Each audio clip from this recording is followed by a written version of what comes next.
Hey guys, welcome to the Cashless ATM, aka credit card, business strategy online training. Now, this is going to be a 3-part training broken up into about 10-minute segments, but it's going to be very dense with information. So don't be afraid to pause, replay, write down notes, but we're going to get right to this, guys. Now, before we actually get into the training, I want to give you a bird's eye view of what we're actually going to go over. So part 1, which is this one, we're going to go over the overview, and we're also going to go in the background into this business model. Part 2 is actually going to be any requirement for your cashless ATM business. This is when you want to actually start it on your own, what you're going to need to structure it. Then we're going to finish with part 3, which is going to be frequently asked questions or FAQs, and of course, how you can efficiently structure your business. But a little bit about ourselves. Now, here at Merchant Automation, man, we've been around for a little while. So we actually officially launched Merchant Automation in February of 2023.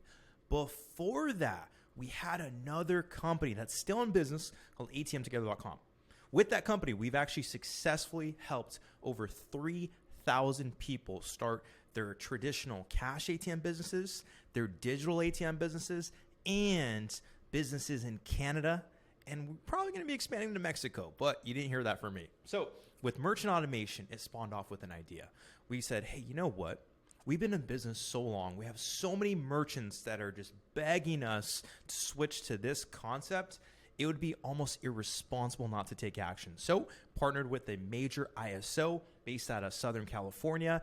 And ever since then, we have helped over 400 people start their businesses, helped with over 1,000 locations. And at the time of this video, just so you know, we're going to be expanding to Canada, guys. So a little bit about myself. My name is Getom, co-founder of merchantautomation.com. Actually was in law enforcement and joined the Marine Corps at the age of 18. So I bring this up for a reason. Now, the reason I bring this up is at the end of the day, I like to call myself a glitch in the system. You can look through the bullet points here, but ultimately when it comes down to this, I was destined for blue collar work, was not destined to ever start a business, to run a business, or even learn about business. But the reason I bring this up is at the end of the day, if I can do it, man, there's absolutely no reason why you cannot do it. So without further ado, let's go into the business model. So when it comes down to the credit card industry, I like to give you an industry overview first, and here's the reason why. At the end of the day, you have to understand the big picture perspective to understand why this even makes sense for you. So at a high level, the way you want to look at this is, start over here. Every business is charged to accept credit cards. Now, typically, it's about 3.5%. And I give that the actual approximation of the percentage because it could vary. There's thousands and thousands and thousands of businesses across the US, different business types, high risk, retail, all this good stuff.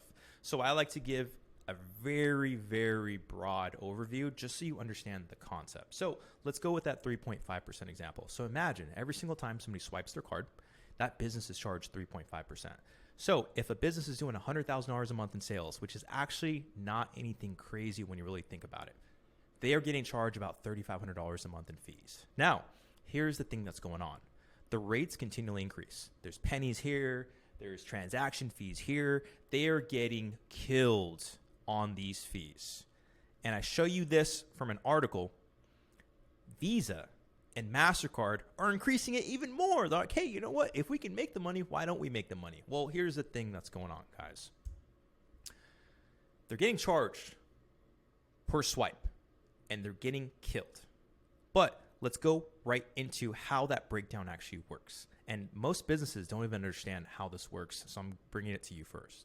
Now, out of that $100,000 a month, for that example, the $3,500 a month in fees, this is typically how it's broken down. So there's a sponsoring bank that actually gets a percentage. We'll just say 0.5% just to keep numbers very simple. That would be about $500 from that. The card network itself, so when I say card network, Visa, MasterCard, Amex, there's different rates depending on the cards and all this good stuff, but I like to keep it very simple again. So we'll say 2%. Now that middleman is actually making about 1%. There's typically different agents that are actually making that percentage. And this is getting charged directly to the merchant. Now, let me break down the cashless ATM model. And here's the reason why I bring this up. So I brought up ATM Together. and the concept we had there. Very simple. You're not going to get rich, but you can charge a broker type fee. You place the actual ATM at a location, you charge somebody a fee for access, and that's it. You multiply that, you see how that quickly adds up. Well, what's going on now in the industry is people are switching the actual fee to the customer. They're passing it on. So the business actually chooses to pass this fee on to the customer. That's why I call it a cashless ATM, because ultimately you're not refilling the machine with cash. It's literally just an ATM for you because you're getting profit per transaction. So when that business owner chooses to pass the fee to the customer, it's typically about 4%. It's about the range. It can go up to, I've seen some go up to 7, 8%, but typically the amount that a customer is okay with is about 4% that they don't really balk at. So within that 4%, you're actually profiting about 1.5 to 2%, depending on the type of location, but again, simple math. So the reason, just to give you an example of why we call it the cashless ATM, if it's a $100 transaction, and you're doing a cash discount. Well, what's going on is the customer can pay with cash and it will be $100. However, if they decide to pay with anything other than actual cash, they get charged the fee, the percentage, the 4%. So to give you that simple example, that's a $4 fee that's charged to them.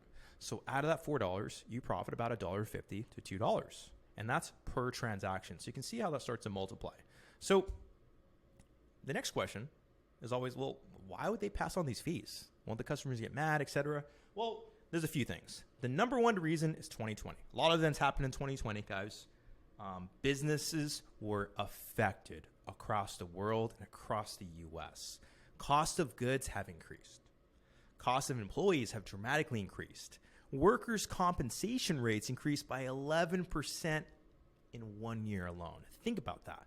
The business is incurring more and more expenses. So as a business owner, you're faced with two dilemmas. Do I raise prices, which is option number one, and potentially get less customers, or do I pass the fee, keep the price the same, and keep the customers? Well, what do you think they're going to choose? So with that, let's break down some numbers. These are some common business types. And again, these are illustrative purposes for this actual demonstration, because ultimately every business is going to be different, but I really wanted you to get a big picture overview of how much potential there is. So these are some great examples of some businesses. Now, a gas station generating $250,000 a month, very reasonable when you start looking at how much fuel and think about how much you're getting charged for your gas. Well, now you understand why they can actually profit that much. So if a gas station is doing $250,000 a month and you secure it on this type of business model, based on that percentage that I told you before, you're looking at about $3,700 a month in profit, which comes out to about $45,000 a year. And this is residuals, meaning it comes to you month over month over month. A grocery store, $100,000 a month, which is actually pretty conservative for a decent grocery store. You're going to be making about $1,500 a month, which is about $18,000 a year. A restaurant, we'll just talk about a taco shop, an Italian restaurant, etc. On the slower side, doing $50,000 a month, and you're looking to make in residuals about $750 a month. You do that for a year, that's about $9,000. And a tire shop, which a common amount, $15,000 to $20,000 a month, but we'll just say they're doing $15,000 a month. Well, you're going to be looking at a little over $200 in residuals. So here's the best part about this. As the business increases their profits, you increase profit. And here's the reason why. You're charging a percentage. So if that, for example, that tire shop bumps up from $15,000 a month to $50,000 a month because they did some phenomenal marketing, sales, etc., they added more products, you are increasing right here also with them, because there's no difference, because you are the middleman or the middlewoman. It is the broker concept here. And as they expand locations, guess what? You, as the person that brought this program to them, is same person they're going to expand with. They're going to say, hey, Jeff, hey, Gedem, hey, Chris, I'm opening up another store. My cousin's opening up. We're expanding. What can you do for me? So you start to expand your business, because at the end of the day, guess what? Your network equals your net worth, guys. So the majority of businesses, guys, just to continue on with the industry, they do not use this model yet. It is a big blue ocean. And there's a few reasons why. Number one, lack of awareness. if you're a business owner, all you're focusing on is your business. You don't want to focus on ancillary things, such as small things like receipt paper, the terminal you're using, different costs. There's no time for that. You're 100% focused on your tire shop, your restaurant, your grocery store, etc., because that is your lifeblood, your bread and butter. In addition to that, one of the main reasons why the majority of businesses don't do this is because of the industry. It is freaking cutthroat. It is sharks in the industry. I'm going to tell you right now. They are penny pinchers.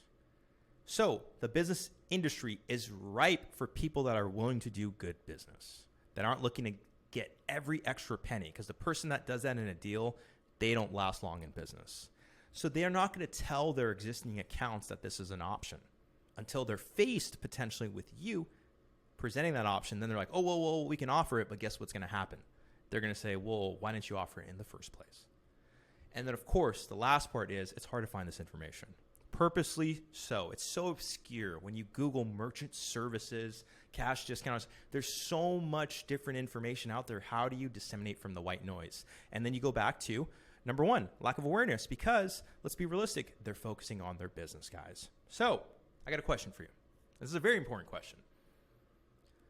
How many businesses have you been to, we'll just say this week, maybe this month, that are not using this concept? That is a question you have to ask yourself. So let's continue to part two. And if you need access to part two, make sure you comment more. One of our team members will tag you on there or provide you with the link.